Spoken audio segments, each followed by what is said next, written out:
We've been running Kiharu Masomo Bora, where fees is actually 1,000. Of course, now this increment will be passed over to the parent.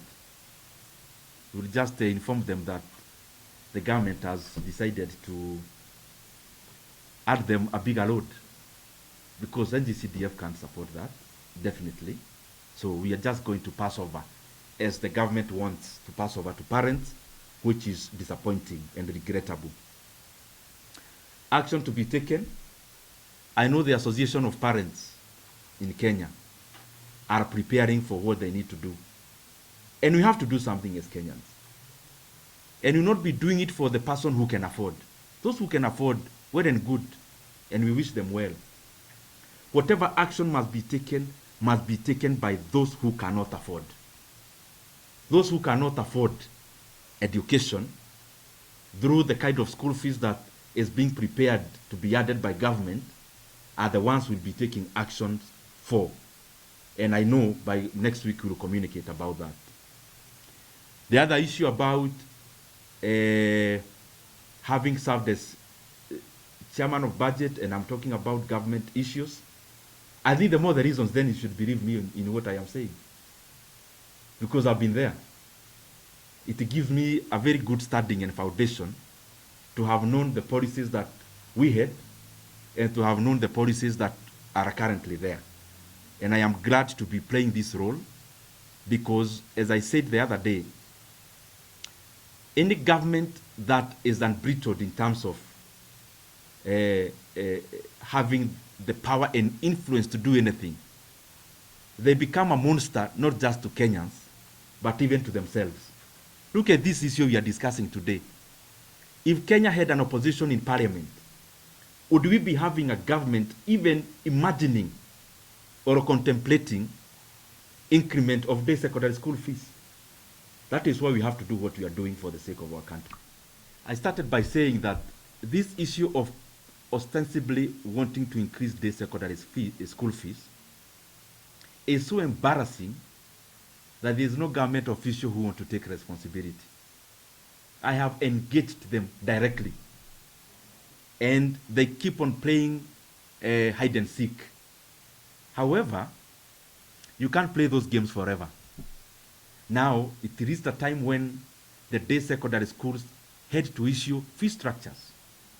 I just want you to go and check the fee structures that were issued by the principals for January in our day secondary schools. And you'll see clearly that as is the signature of this government, it is so difficult to tell the truth that even in an issue that is straightforward of instructing principals to add day secondary school fees, they are still hiding under a pasia. Let me ask you, Bogo. You said a circular of close to 100 pages to our principals. Then you attach this as an nexus, as an annex. Okay, was it a mistake? You are attaching it as an annex for what? It is never attached in other circulars over the years. Why this year? And secondly, it's simple. What the government is saying in words, let them put in writing and say to our principals. Let them send a circular by Monday.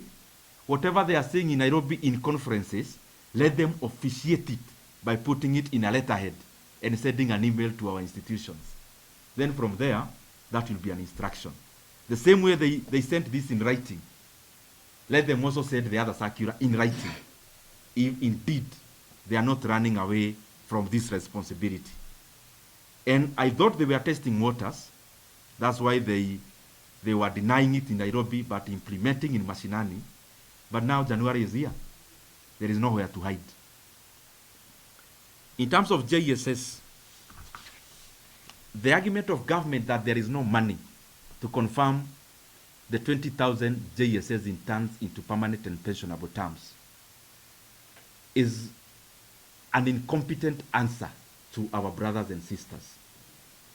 Because the budget has a provision, the making of a budget has a provision of an article called Article 223, where the government is given authority to spend up to 10% of the budget. And then they can look for ratification in parliament later. So the government has all the instruments. Kindly confirm the JSS interns in January, because that was the agreement when they signed off for the 1 year internship.